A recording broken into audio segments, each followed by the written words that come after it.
Nanti tentara Al-Mahdiyin menaklukkan Barat tidak dengan perang, cukup dengan takbir. Wali itu harus perfect. Yang perfect cuma Rasul. Dan wali pernah maksiat.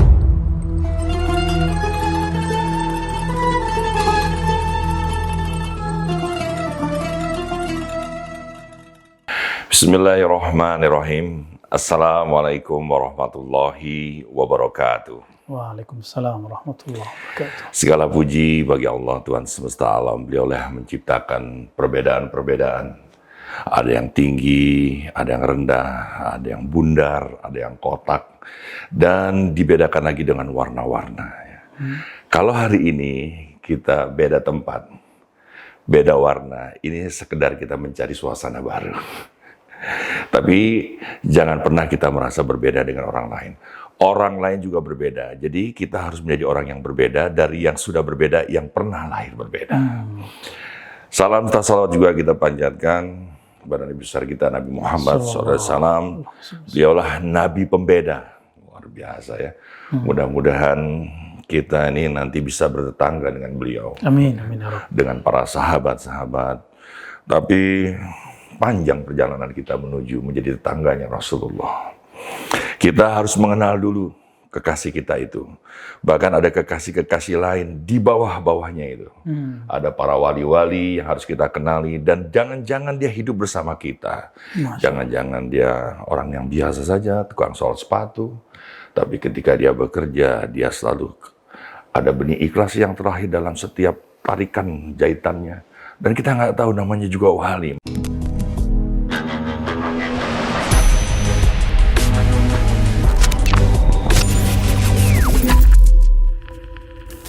Kita hadirkan di Rumi Cafe Jakarta ini podcast yang luar biasa yang semakin banyak menarik para pemirsanya.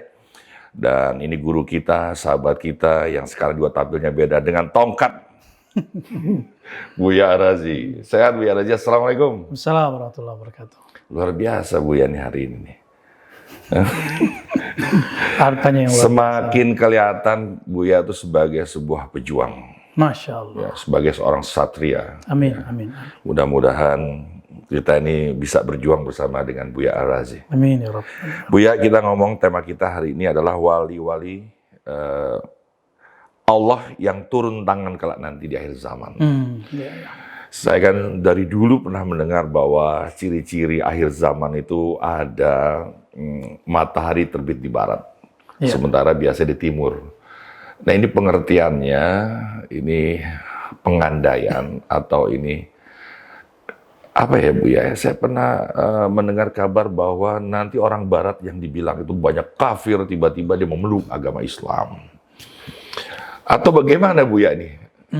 Baik. Bismillahirrahmanirrahim. Alhamdulillahirrahmanirrahim. Wassalatu wassalamu ala sayyidil mursalin wa ala alihi wa ashabihi ajma'in. Hadis tadi Bang Dik, itu bisa dibaca dengan dua pendekatan. Ya. Pertama, pendekatan yang zahir, bahwa benar-benar terbit dari barat. Oh ya. Dan itu jumhur mayoritas ulama seperti itu. Namun ada pendekatan lain, interpretasi, salah satu cara mensyarah hadis, mengartikan bahwa nanti sang pelita itu akan menyebar sampai ke barat. Saya sebagai orang yang santri hadis, jadi jangan dikira saya guru besar Bang Dik.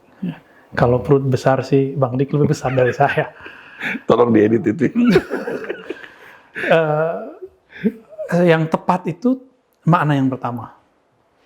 Namun mengenai kebangkitan di timur, ada cahaya di barat, itu memang ada hadis yang lain, bukan hadis yang barusan. Jadi mohon maaf saya harus meluruskan. Ya. Di dalam beberapa riwayat yang derajatnya tidak sampai sahih tapi minimal hasan, Nabi menyebut kebangkitan ada dari arah timur. Tapi jangan GR dulu. Dajjal, Kazzab itu juga dari timur. Jadi sama-sama dari timur. Waduh. Jadi orang beriman seberiman imannya keimanan ada di timur, sedajjal-dajjalnya juga ada di timur gitu. Iya. Lalu dalam hadis Nabi itu dikatakan bahwa nanti tentara Al-Mahdiyin menaklukkan Barat tidak dengan perang, cukup dengan takbir. Oh. Berarti takbir yang mereka lafazkan, ini beda dengan takbir-takbir saya dan takbir Bang Dik harian ini. Takbir kita, semut pun tidak pernah respect kepada kita. Apalagi musuh. Apalagi satu benua barat, nggak mungkin. Benua Eropa, Australia, Amerika. Takbir seperti apa yang bisa menundukkan itu? Nah ini yang sedang dipersiapkan oleh para kekasih-kekasih Allah itu. Yang dulu ketika Nabi Muhammad sudah dihunuskan pedang dalam hadis Imam Bukhari, lalu orang itu bertanya, musuh ini bertanya, siapa yang melindungi engkau daripada pedangku? Apa jawaban Nabi Muhammad SAW? Allah. Langsung lemas. Allah. Tambah lemas. Yang ketiga dia langsung jatuh. Masya Allah. Ini dalil paling kuat yang bisa membuat saya paham kenapa nanti benua-benua yang jauh di sana itu bisa ditaklukkan dengan takbir. Barangkali yang paling tepat untuk menyebutkan Barat hadis yang tadi. Bahwa Barat itu karena mereka negeri yang intelektualnya bagus, mereka kritis, mereka ketika melihat cahaya keilmuan, nur kesantunan, nur ma'rifatullah, itu mereka akan menerima tanpa perlu perang. Luar biasa. Sebelum jauh nih, pengertian wali sendiri dulu deh. Wali, karena kita tahu ya wali nikah yang mewakili kedua pasangan, wali murid yang mewakili murid yang bersekolah di sekolah dasar, SMP, SMA dan lain-lain. Tapi kalau wali Allah tuh apa sebenarnya? Apa Allah butuh seorang wali sementara dia juga bisa melakukannya sendiri? Yang memerlukan Allah itu si wali. Allah nggak butuh. Wallahu ghaniyun 'anil alamin. Allah itu maha kaya. Tidak membutuhkan alam semesta. Wali ada dalam struktur alam semesta. Kalau tidak ada wali, maka alam ini hancur.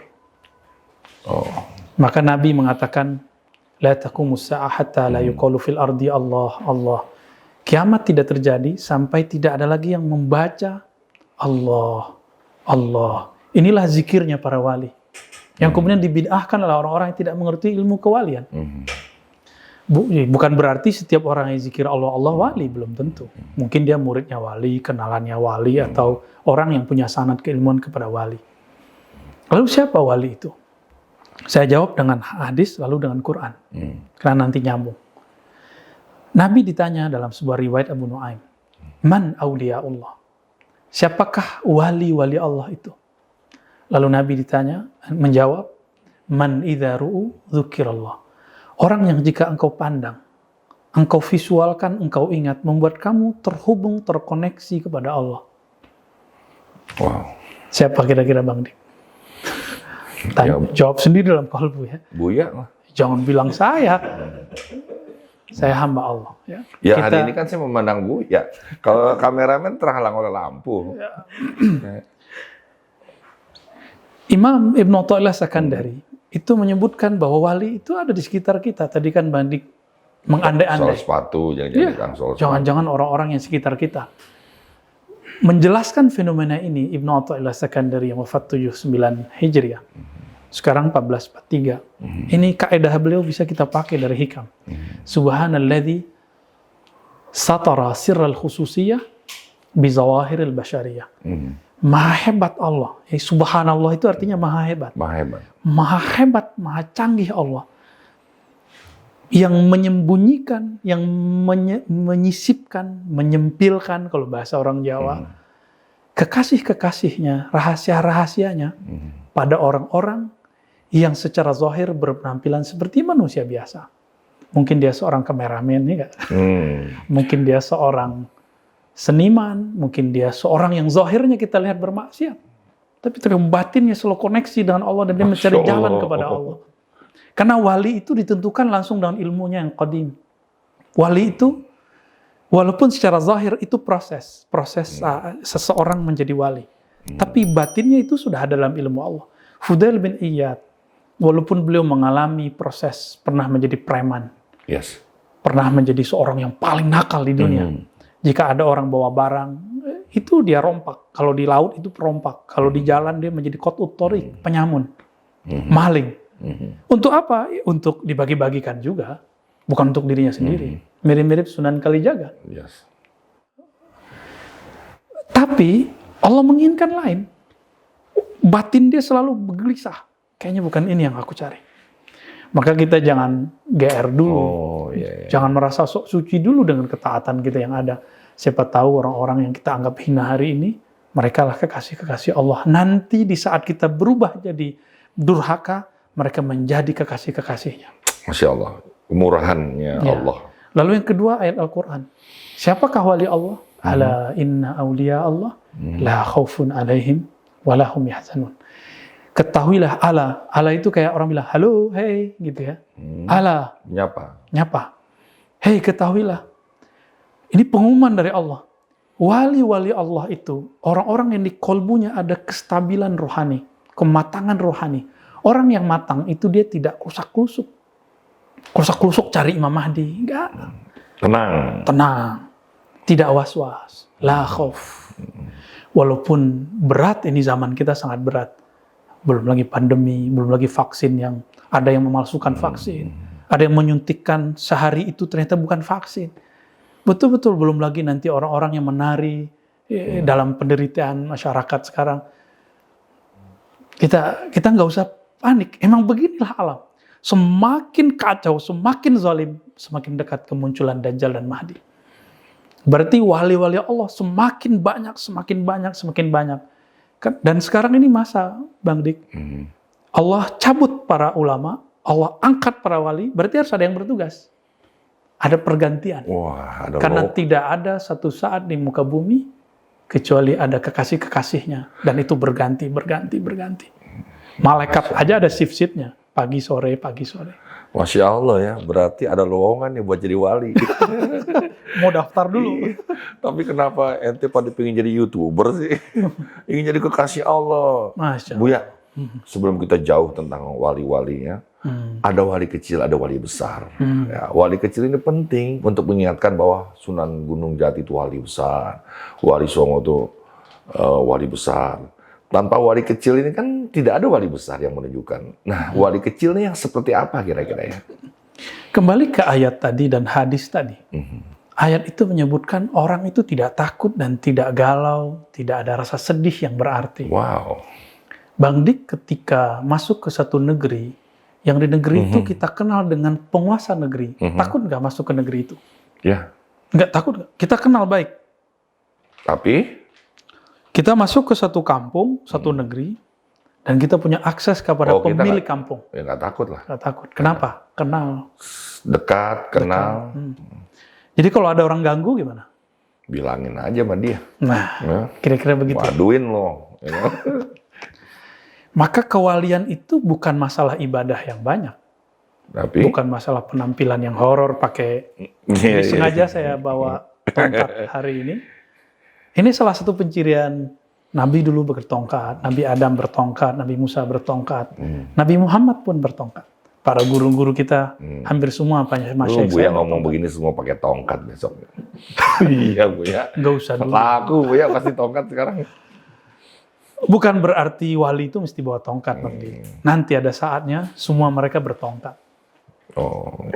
Nabi Musa punya tongkat, bukan tongkatnya yang sakti. Tapi ada perintah ilahi mengatakan, hei Musa, pukulkan tongkatmu.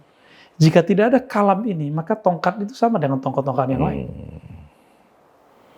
Tapi itulah tongkat paling mulia di zamannya. Yes. Setelah muncul Nabi Muhammad, maka tongkat yang dipegang Nabi Muhammad lah yang paling mulia. Karena beliau pegang kemana-mana, beliau bawa kemana-mana. Tapi ini pencirian yang zahir. Jangan terjebak, wali itu bukan pencirian yang zahir. Tapi seperti yang dikatakan Ibnu Athaillah, Allah sembunyikan. Maka wali ini kita bagi 3, Bang Dik. Menurut kitab-kitab yang kita baca, Awariful Ma'arif, Imam Surawardi, jadi ini bukan ilmu baru, dan saya wajib menyampaikan. Kenapa? Karena Indonesia sudah menampilkan wali aneh-aneh. Seperti dulu Al-Habib Ja'far Assegaf, dan itu dikasih panggung oleh teman-teman kita Nahdiyin. Lah, akhirnya orang kan mempertanyakan kekiaian para Nahdiyin, walaupun saya bukan bagian dari struktur itu, tapi guru-guru saya kan banyak dari mereka. Saya harus menjelaskan secara metodologi keilmuannya, posisi Habib Ja'far Al-Kaf ya, itu di mana? Kewalian bagian mana? Belum lagi Dan uniknya ini habaib semua, Bang Dik. Zuriat Nabi. Dan kita sebenarnya menunggu penjelasan dari para habaib sendiri. Tapi karena belum ada yang menunggu, pertanyaannya sudah datang kepada kita. Dan Alhamdulillah Allah sudah memberikan bahan-bahannya oleh guru-guru kita dan kitab-kitab yang ada. Ya kita jelaskan. Walaupun di sana, luar sana ada yang keberatan, tapi kalau kita nggak jelasin, siapa lagi yang jelasin? Yes. Ya. Mau ditutup-tutupin terus. Mau nanti orang akan menghujat yang, kalau dia benar-benar wali, kita hujat bagaimana? Contoh, ada seseorang yang dianggap gila oleh orang yang nggak ngerti. Ternyata dia wali, gimana? Jadi gila bisa dia. Bahaya. Karena masuk ke dalam hadis Imam Bukhari, man adzali waliyan atau man adali waliyan faqad azantuhu bil harb. Yang memerangi waliku, aku akan perangi balik dia. Berani Bang Dik. Jadi kalau kita ejek di seorang wali, dia punya kayak gila atau dia menunjukkan sesuatu yang kita nggak respect, Allah bisa-bisa tidak respect kepada kita. Maka wali kita bagi tiga. Ada wali yang disebut wali wali umum. Maka semua orang beriman yang percaya kepada Allah, ini adalah wali Allah. Makanya pencirian di ayat tadi, allazina amanu, orang-orang yang beriman dan mereka yattaqun, mereka bertakwa. Tapi yattaqun itu di situ aktif ya, dia selalu berusaha menjaga ketakwaan dan dia takut ketakwaan itu hilang dari dirinya. Berarti orang beriman belum cukup, dia harus sampai kepada maqam at-taqwa. Dan Nabi mengatakan at-taqwa hahuna, takwa di sini. Bertakwa itu puncaknya adalah mengenal Allah Subhanahu wa Ta'ala. Meninggalkan larangan, melakukan suruhan, itu awal ketakwaan. Tapi bagaimana mungkin saya mau diperintah-perintah, dilarang-larang, kalau saya tidak kenal siapa yang melarang dan memerintah? Yes. Anak Bang Dik, ada nggak yang dimarahin kalau nggak sholat? Ada. Dulu atau sekarang? Karena dia melihat sosok Bang Dik. Beda dengan, misalnya, mohon maaf, istri. Kalau istri mungkin nggak galak. Tapi Bang Dik dengan suara bassnya yang Masya Allah, itu bisa menggetarkan aras rumahnya. Sholat semua. Karena si anak kenal sosok ayahnya yang bersuara menggelegar, maka dia langsung sholat. Terbirit-birit wudhu, sampai wudhunya pun tidak sempurna. Yang penting sholat terlihat oleh seorang ayah. Jadi takwa itu kalau tidak sampai mengenal yang memerintah dan yang melarang, maka ketakwaan itu baru kulit. Ini akan berbahaya, bisa rontok satu saat. Itu wali umum. Yang pertama. Ada wali yang khas, yang khawas, wali yang spesial. Ini yang disebut di ayat tadi. Orang-orang yang beriman dan takwa.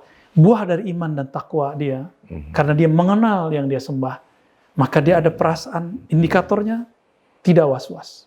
Tidak was-was. Tidak ada rasa takut, mau pandemi bagaimanapun, dia tidak takabur, dia tidak sombong. Oh, nggak usah pakai masker, bukan. Nggak usah vaksin, bukan. Nggak ada kaitan dengan itu. Itu masalah konsep berpikir. Dan ketenangan batinnya yang dalam. Karena batinnya bersama yang maha batin. Zahirnya bersama yang maha zahir. Maka bagi dia memandang apapun, tembusnya kepada Allah. Keren. Itu yang kedua, Bang Dik. Yang terakhir? Yang terakhir, inilah yang berat ya. Semoga kita bersama mereka ya. Yes. Mereka yang dititipkan, diberi tugas oleh Allah untuk mengemban sir ma'rifatnya. Mereka lah para rasul, para nabi, dan para wali-wali spesial. Di kalangan sahabat itu Abu Bakar, Umar, Utsman, Ali. Sahabat yang 10 yang dijamin masuk surga. Sahabat 70-an orang yang awal kali berbaiat kepada Rasulullah. Maka nanti sebelum masa-masa itu terjadi, orang-orang seperti ini akan muncul. 4, 70, 313.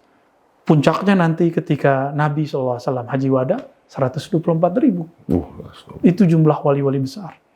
Nah, inilah mereka yang khawasul khawas. 124.000, sejumlah dengan jumlah para nabi. Apa dalilnya?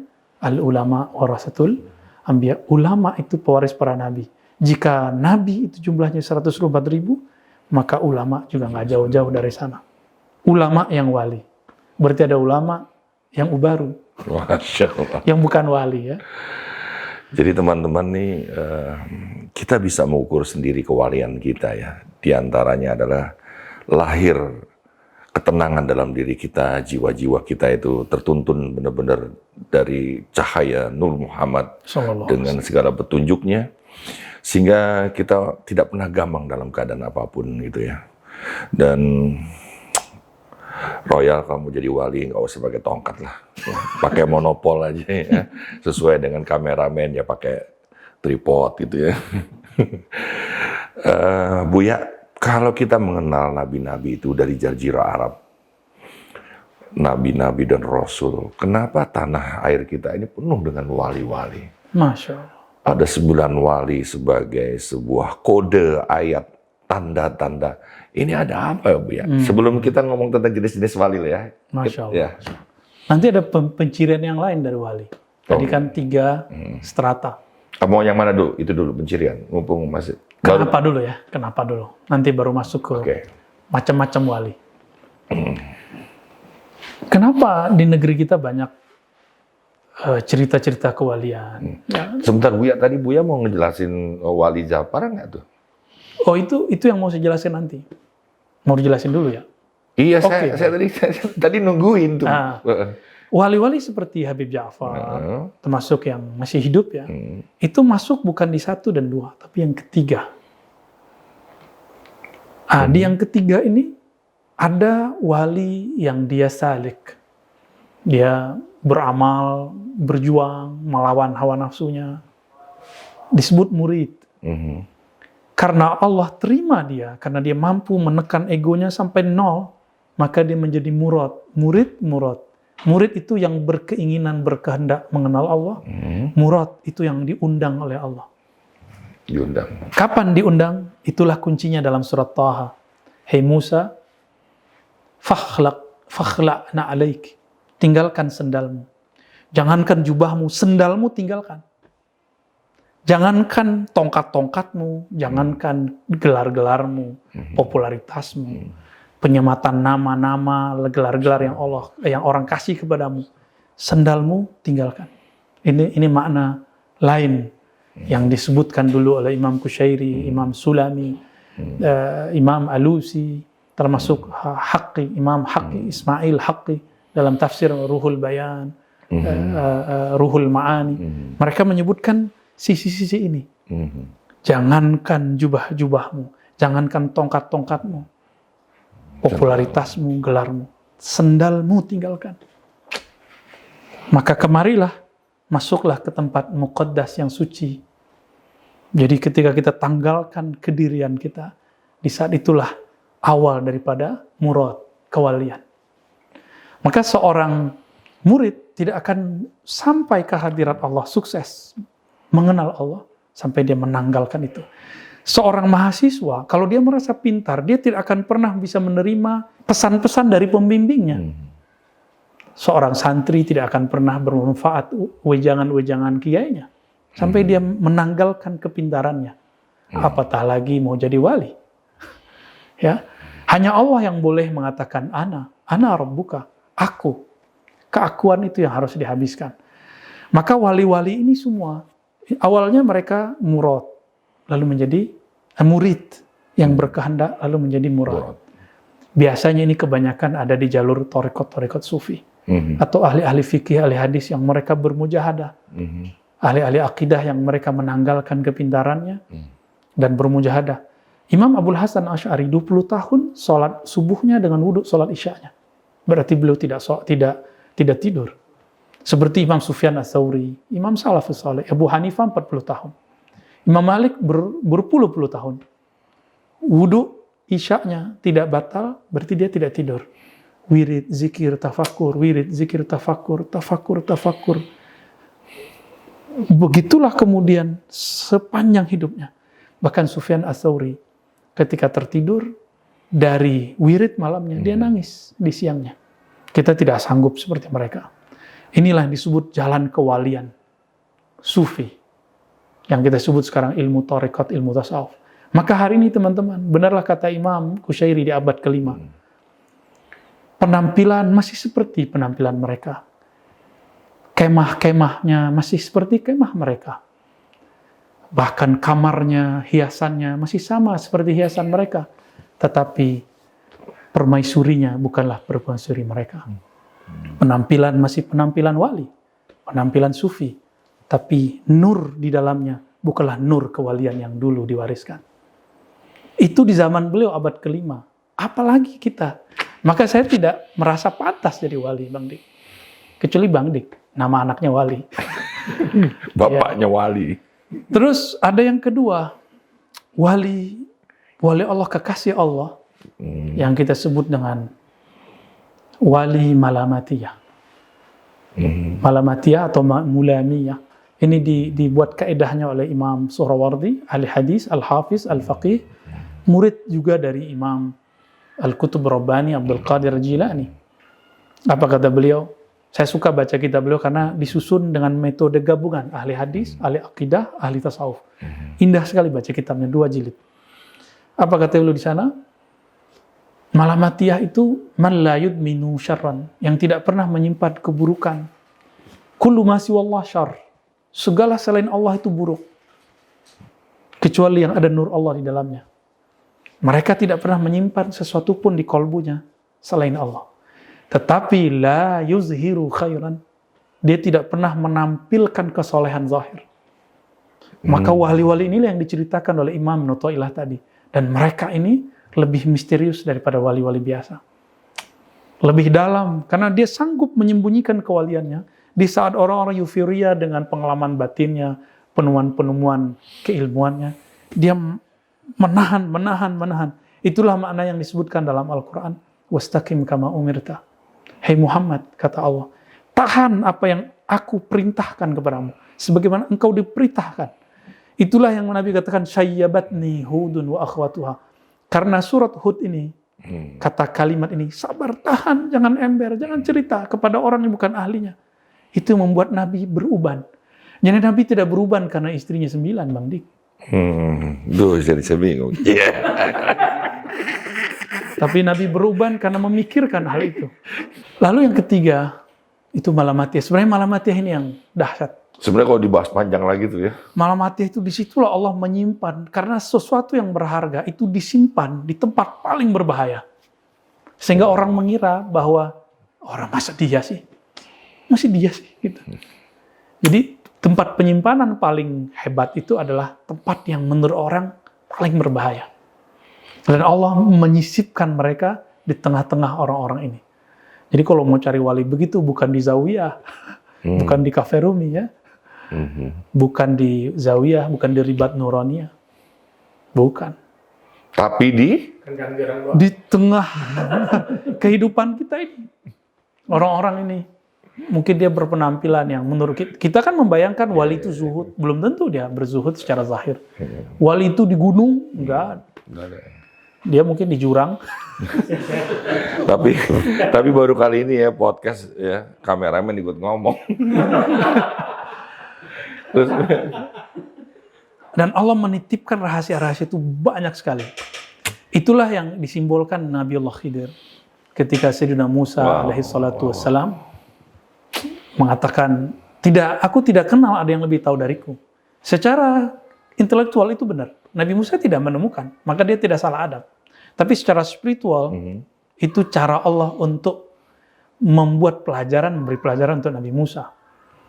Walhasil diberikan penanda. Coba, apa hubungannya antara ikan dengan Nabi Khidir? Apa hubungannya? Kan nggak ada. Iya. Maka hubungan-hubungan yang puzzle seperti inilah yang bisa disadari oleh orang-orang tertentu mengenai man huwal wali al-malamatiyah. Rahasia itu ya. Wali-wali malamatiyah yang megang rahasia itu. Ya. Kalau yang pertama tadi, ya kita tahu ya ada pimpinan Jam'iyah Thariqah di Jawa, ada di Sumatera, ada di dunia, yaitu jalur yang tadi yang pertama. Yang kedua, bahkan barangkali wali-wali sufi pun nggak tahu ini. Dan dia juga mencari sosok-sosok ini. Lalu yang ketiga, wali majzub. Nah, ini disebutkan dengan jelas di dalam kitab Imam Suhrawardi. Majzub, kalau bahasa Bang Dik, majdub. Jedub. Kalau saya wali kejedut. Wali majzub itu dari kata jazabah. Jazabah menariknya. Majzub yang ditarik. Yang ditarik oleh cinta Allah, mahabbatullah. Yes. Cinta itu mungkin nggak kalau nggak kenal Bang Dik? Adakah cinta orang nggak kenal? Ada nggak? Ya karena saling mengenal. Kalau orang lagi kasmaran, perempuan kalau sudah sangat senang sama pasangannya, belum nikah ataupun sudah nikah, itu megang pasangannya seperti nggak mau lepas. Di depan orang dia ingin menunjukkan eksis, ini loh pasangan gua. Yeah. Kita sebut kasmaran. Maka kalau boleh saya sebut wali majuz itu tuh wali kasmaran, Bang. Wali kasmaran itu ukuran orang biasa nggak normal. Masa belum lakinya berani dia pegang-pegang, gitu. Dia tampilin di depan orang. Melakon seperti itu. Nah, wali majzub ini bahkan dia sendiri nggak sadar dia melakukan itu. Tapi batin dia hanya dipenuhi cinta Allah. Diamnya ingat Allah, tidurnya bertemu Allah. Begitulah setiap saat. Namun mereka dalam hukum fikih masuk ke bab saker. Ya, dan Nabi mengatakan hukum terangkat dari 3 jenis orang. Nomor 3-nya orang yang mabuk hatta yafiq, sampai dia sadar kembali akalnya. Jadi kalau orang ini belum kembali seperti orang biasa, maka dia tidak akan bisa membimbing orang dan tidak dihukumi dengan hukum fikih. Ini wali majzub. Kalau boleh disebut tadi apa? Wali kasmaran. Ya. Mereka tidak bisa jadikan mursyid, tapi bisa, ya. Pasti akan banyak yang memanfaatkan mereka. Saya akan tanya itu. Para pemirsa dari channel Rumi Cafe Jakarta, luar biasa ya pernyataan beliau. Saya jadi berpikir ya, buat ibu-ibu terutama nih, jangan-jangan suami kamu ini wali, tapi karena terlalu dekat. Wali itu adalah kan cahaya yang dipercikan cahaya dari sumbernya yang maha bercahaya, sehingga engkau terlalu silau melihat suamimu yang wali dia sebenarnya. Bayangin kalau cahaya dilihat dari dekat, apa yang kau bisa lihat? Sementara kau hanya melihat negatifnya aja, dia tidurnya ngorok, ya kan? Kok sepertinya sholatnya terlambat, terus makannya seenaknya aja, angkat kaki dan lain-lain. Tapi anehnya, suamimu banyak didatangi orang-orang. Kenapa begitu? Karena melihat cahayanya dari jauh. Nah, yang saya bingung, saya pernah dengar, ciri-ciri wali ini, duit sudah tidak tercium lagi wanginya. Transaksi di dunia ini tidak lagi memerlukan uang. Intinya orang ini tidak terlihat kaya. Wali itu identik dengan miskin, tapi dia tidak pernah kekurangan apapun. Mohon penjelasannya, Bu. Itu masih pandangan awam, Bang Dik. Ini yang awam dulu, Bu, ya? Masih awam itu. Karena pandangan kita, wali itu harus perfect. Yang perfect cuma Rasul. Rasul pun masih menikah, masih membutuhkan dinar. Dan wali pernah maksiat. Wali bahkan itu salah satu sisi manusiawinya. Kalau Nabi dan Rasul tidak pernah maksiat. Wali itu maksiatnya, jangan dihitung maksiat zahir aja. Satu nafas dia lupa mengenang Allah, mengingat Allah, itu bagi dia sudah maksiat besar. Bagi kita, maksiat itu harus maling dulu, harus selingkuh dulu, itu versi kita. Apakah itu mungkin saja? Kan dia bukan seorang malaikat, bukan seorang nabi. Jadi mungkin nggak seorang wali bermaksiat? Sangat mungkin, kan dia bukan nabi. Jadi tolong diluruskan bahwa wali dan kita dalam hal taat maksiat sama. Yang beda cuma satu, kedekatan ma'rifatullah kepada Allah. Hanya itu yang bedakan, nggak lebih, Bang Dik. Tapi itu spesial nggak? Dekat kepada Allah itu spesial sekali. Jadi jangan dibayangkan wali itu mesti nggak cinta duit. Dia bergelimang dengan duit, tapi dia nggak cinta duit. Dia mungkin banyak istri, tapi dia tidak terikat oleh istri itu. Itulah Nabi istrinya banyak. Nabi Sulaiman istrinya 400, lalu pelayannya 600. Wow. Ya. Dan itu tertulis dalam Bible, Perjanjian Lama, tertulis dalam Al-Quran, di dalam hadis ya. Dalam Al-Quran tidak disebutkan, hanya Nabi Daud ayahandanya 100 istri, 99 mau nambah 100 ditegur oleh Allah. Kalau Nabi Sulaiman sama Nabi Muhammad kuatan mana, Bang Dik? Iya, harusnya Nabi Sulaiman. Loh. Tapi nggak ada apa-apanya sama Nabi Muhammad. Ya. Lebih kuat Nabi Muhammad. Seharusnya Nabi Muhammad boleh menikah seperti banyaknya jumlah. Tapi dibatasi. Beliau mendiskon dirinya karena umurnya pendek. Tugasnya banyak. Istrinya cuma 11. 13 cerai 2. Kemudian waktu meninggal cuma sisa 9. Ya, ini pengertian cerai kan kepotong nih. Dia cerai apa mengundurkan diri? Ya, dua-duanya. Ya cerai begitu. Karena biasa, para istri pun berkonspirasi di zaman Nabi. Oh. Jadi sangat biasa. Mungkin dia bekerja, bahkan mungkin dia tidak menikah. Jadi nggak ada urusannya dengan dia menikah satu orang banyak. Nggak ada urusan. Nggak ada urusannya. Itu urusannya antara sir kolbunya dengan Allah Subhanahu Wa Taala. Jadi pencirian wali jangan terjebak lagi dengan pencirian-pencirian zahir. Tidak sama sekali. Tidak. Nggak ada urusan dengan itu. Urusannya adalah ala inna auliya Allah la khaufun alaihim wa lahum yahzanun. Bang Dik baru istri berapa nih? Udah galau, gimana mau jadi wali kan? Yang bilang galau kan Buya. Loh. Aslinya tenang ya. Aslinya mungkin Buya pingin kayak Dik doang. Tapi galau. Iya. Bukan Maaf, galau. Tolong yang ini diedit ya. Allahumma sholli ala. Lalu ada satu kitab Bang Dik. Ini hadiah dari Imam ahli hadis namanya Al-Hakim At-Tirmizi. Beliau difitnah di zamannya. Yes. Beliau ini lahir di awal abad kedua, sekitar 204 Hijriah. Ini diperdebatkan ya. Tahun lahirnya diperdebatkan, tapi tahun wafatnya hampir disepakati 320 Hijriah. Judul kitabnya Khatmul Auliya. Itu ya. Beliau punya kitab hadis Nawadirul Usul. Teman-teman Rumi ketika sohbah ada satu kitab yang dikaji dengan Syekh Jibril ya. Apa menyebutnya kitabnya?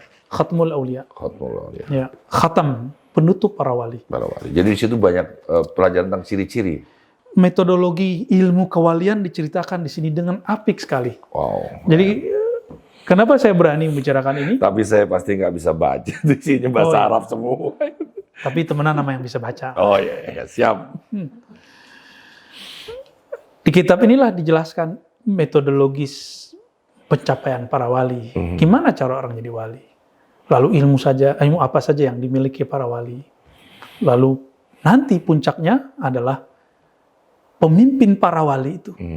Yang kita sebut dengan Al-Ghaus, Khatmul Auliya. Ini sering difitnah. Jadi beliau difitnah oleh orang-orang yang tidak mengerti bab walaya. Apa? Beliau dituduh meyakini dirinya sebagai khatam, penutup para wali, dan tidak ada wali setelahnya. Jadi dituduh begitu. Hal yang sama dituduhkan kembali kepada Imam Ibn Arabi, yang beliau mengatakan, akulah khatmul awliya, khatam, penutup. Ya. Ternyata makna khatam bukanlah penutup, tapi maksudnya puncak. Puncak wali di zamannya. Jadi setiap zaman tuh memiliki puncak-puncak kewalian. Puncak-puncak kewalian. Maka wali-wali yang disebut Al-Ghaus, ya, yang mereka idza aqsama 'ala Allah ambarahullah. Jika dia bersumpah berdoa, Allah kabulkan doa-doanya. Itulah wali-wali Al-Ghaus. Ini diceritakan metodologi. Itu sedikit lah, ada 2 halaman saya lihat di situ yang mencirikan. Ini biar teman-teman udah nggak gelisah lagi yang mencari tentang Imam Mahdi ya.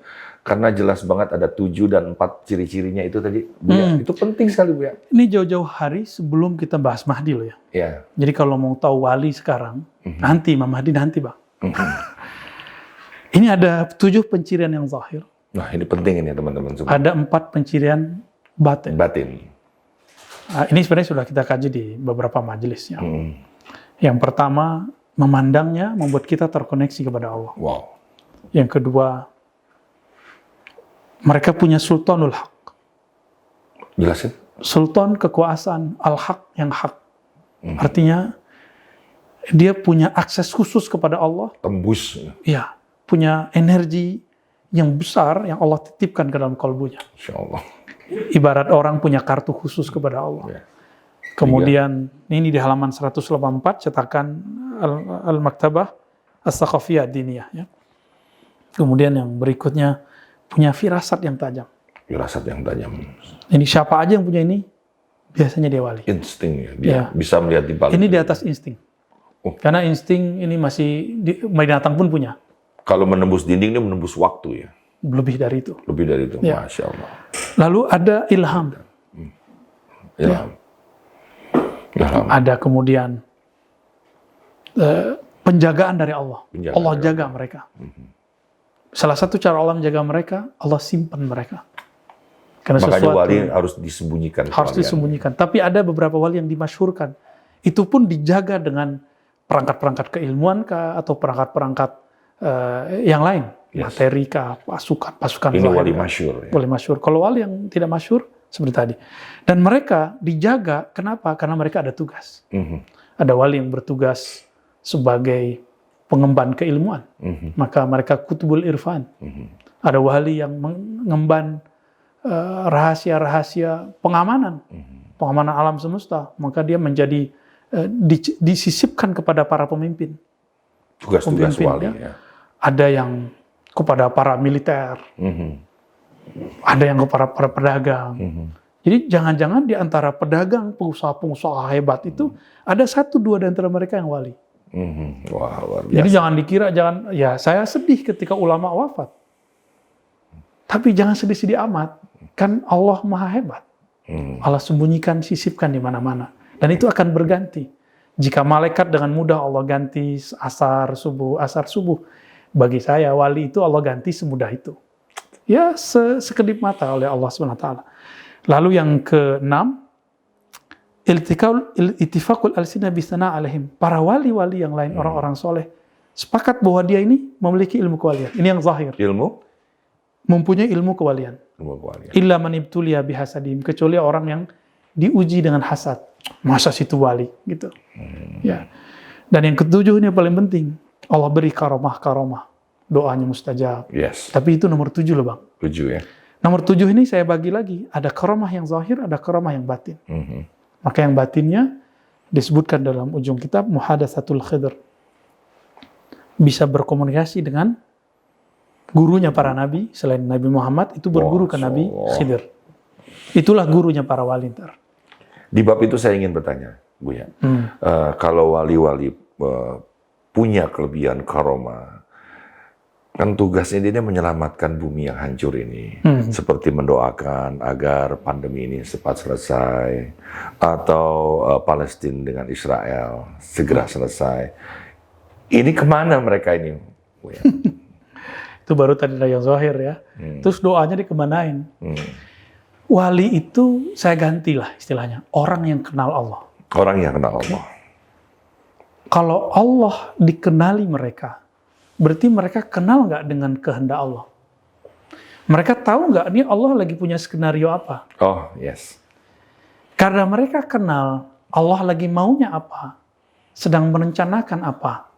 Ketika orang-orang di dunia ini sedang bermakar kepada manusia yang lain, Allah kan juga punya rencana lain. Dan dia menyebut dirinya khairul makirin, sebaik-baik yang merencanakan sesuatu.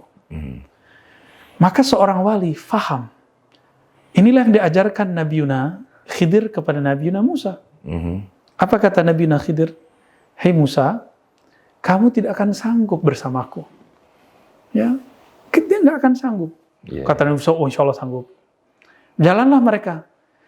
Terjadilah lakon pertama, action pertama, peran pertama, anak kecil dibunuh.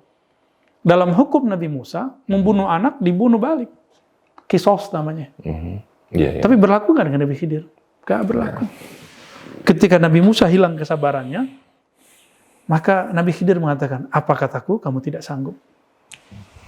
Nah, berarti saat itu, siapa yang faham kehendak Allah?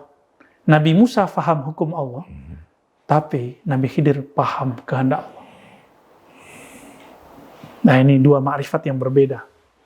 Yes. Maka orang yang disebut wali, dia paham kehendak Allah.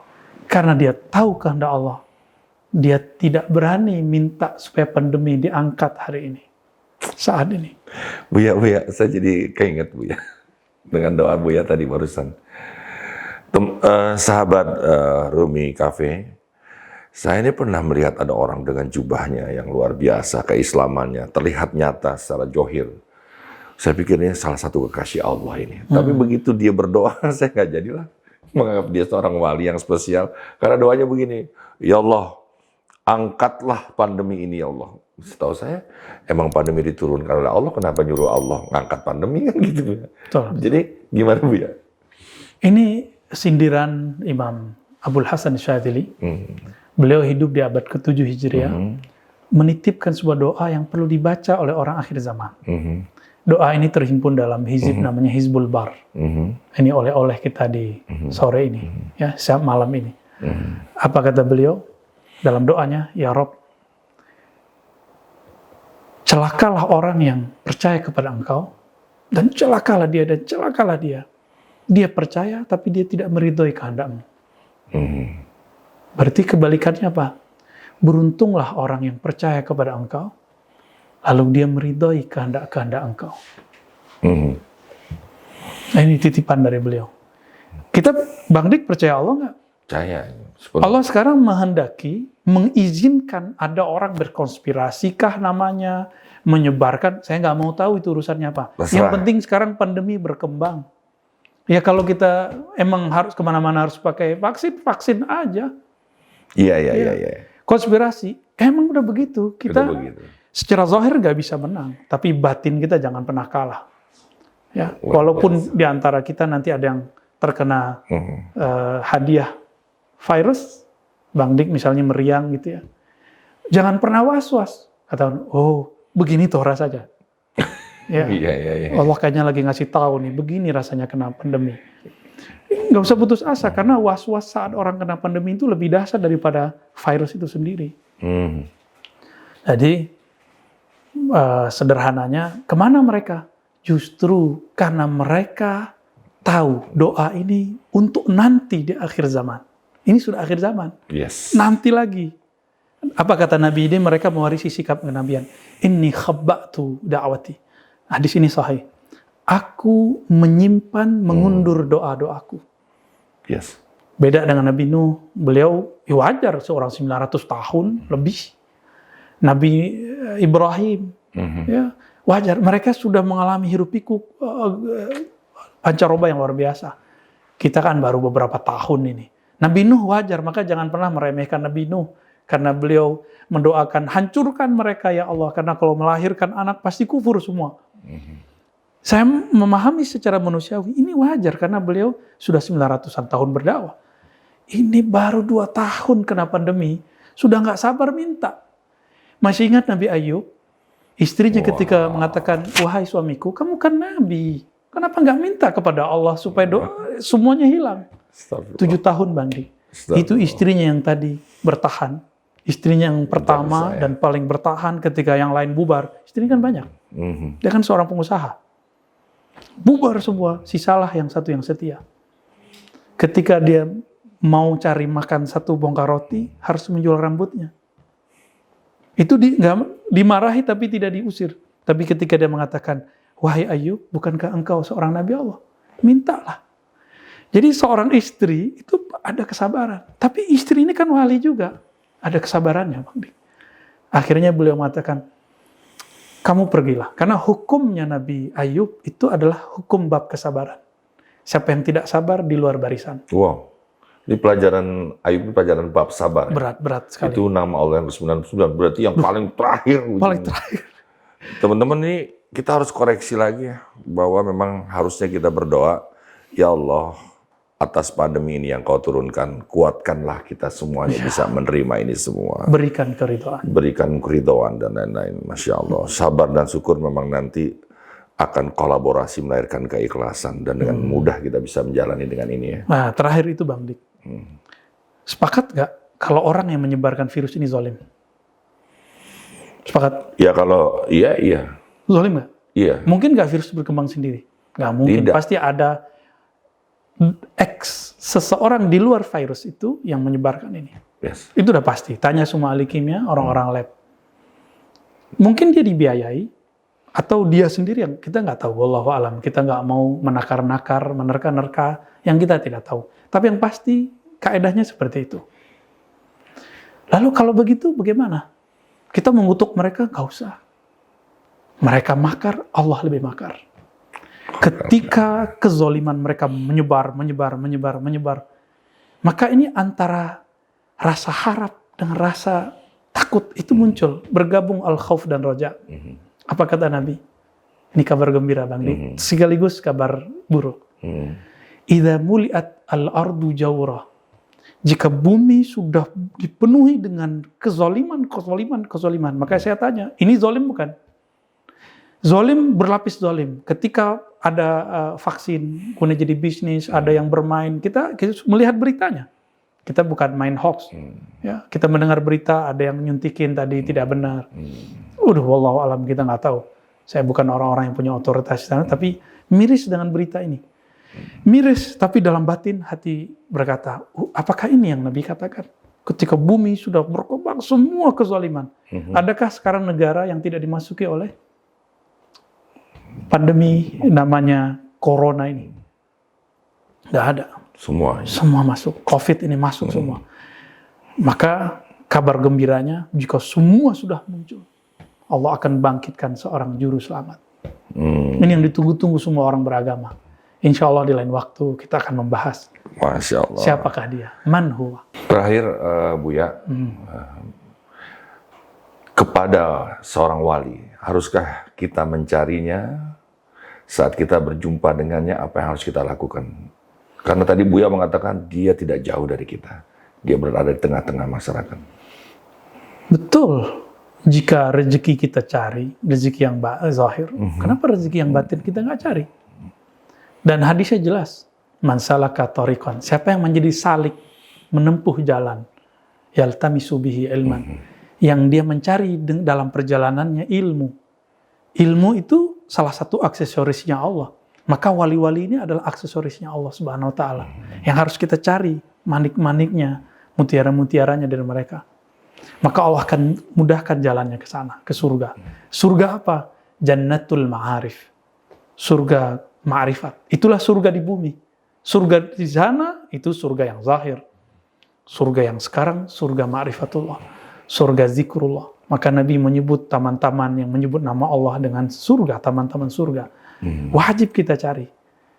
Mungkin dalam pencarian ini kita akan nyerempet ke aliran ini, aliran itu wajar. Torikot ini, torikot itu, gak ada masalah. Teruskan perjalanan, jangan berhenti. Jangan berhenti. Ragukan semua gerakan yang kita temui. Wah, keren. Benarkah ini? Jika benar, buktinya apa? Jangan terlalu cepat untuk menyimpulkan. Maka Allah nanti akan ambil kita dari murid jadi murad. Orang yang berkehendak jadi orang yang dikehendaki. Orang yang mencari menjadi orang yang diundang. Semoga nanti inilah masanya. Amin. Terima kasih Buya. Sama-sama. Banyak PR nih di kepala saya. Jujur aja. Dari orang yang tidak peduli jadi ingin tahu dan bingung sendiri akhirnya. Ya. Tadi secara johir sudah jelaskan ciri-ciri wali, secara ruhanianya juga belum ya. Belum ya. Next. Terus beliau udah ngomong tentang Imam Mahdi, ini bikin penasaran ya. Jadi sahabat-sahabat semua, tolong ini penting banget kita berbagi amalan. Jadi podcast dari Rumi Jakarta ini harus kalian share kepada sahabat-sahabat kerabat dekat. Suruh tonton ini, agar mudah-mudahan ini bisa jadi membumi ya tentang pengetahuan para wali ya. Amin. Buya, luar biasa Buya ilmunya Buya. Saya ini dari orang yang tadinya mencari terus dapat, akhirnya lama-lama saya jadi orang yang paling tahu sekarang. Wow. Bahwa diri saya nggak tahu apa-apa. Ya, mohon maaf lahir batin Buya, saling memaafkan dan saling mendoakan. Wabillahi taufik walhidayah. Assalamualaikum warahmatullahi wabarakatuh. Waalaikumsalam warahmatullahi wabarakatuh.